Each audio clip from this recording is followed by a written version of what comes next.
দক্ষিণ দিনাজপুর জার্নালিজম ক্লাবের সদস্য তথা জেলার প্রথিতযশা বাচিক শিল্পী এবং সঞ্চালক সঞ্জয় কর্মকারের প্রয়াণে শোকস্তব্ধ সাংবাদিক মহল। সোমবার সন্ধ্যায় লক্ষ্মীপুরে নিজের বাড়ি থেকে তার দেহ উদ্ধার হয়। বয়স হয়েছিল 48 বছর। পেশায় আইনজীবী সঞ্জয়বাবুর আকস্মিক প্রয়াণে গভীর শোক নেমে আসে জেলা জুড়ে। মঙ্গলবার বালুরঘাট থানার মার্গে ময়নাতদন্তের পর দুপুরে তার মরদেহ প্রথমে লক্ষ্মীপুরের বাড়িতে, পরে নিজের চেম্বার ঘুরে দক্ষিণ দিনাজপুর জার্নালিজম ক্লাব প্রাঙ্গণে পৌঁছয়। সেখানে শতাধিক মানুষ ফুল এবং চোখে জলে শেষ শ্রদ্ধা জানান। তারপর বালুরঘাট কোর্টের বার অ্যাসোসিয়েশন হয়ে চক ভবানী শ্মশানে শেষকৃত্য সম্পন্ন হয়। অত্যন্ত দুঃখজনক ঘটনা।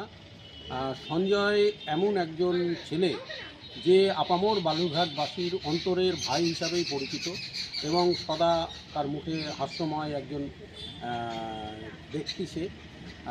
সঞ্জয় গতকাল তার বাড়িতে আত্মহত্যা করেছে এবং তার মৃতদেহ উদ্ধার হয়েছে। তার এই অস্বাভাবিক মৃত্যু নিয়ে আমরা গোটা বালুরঘাটবাসী আমরা ভীষণভাবে ভারাক্রান্ত। বিশেষ করে আমাদের সাংস্কৃতিক শহরে সাংস্কৃতিক মহল অত্যন্ত বিষয়টা নিয়ে দুঃখিত এবং ভারাক্রান্ত।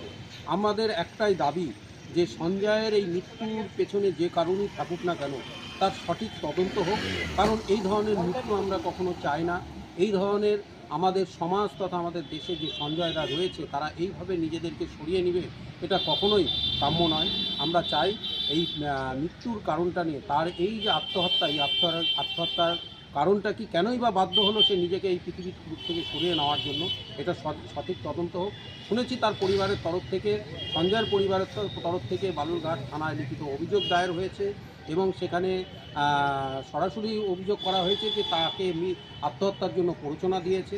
এটারও বিষয়টি নিয়ে তদন্ত হোক এবং প্রকৃত দোষীদের যথাযোগ্য শাস্তি হোক। Thank you.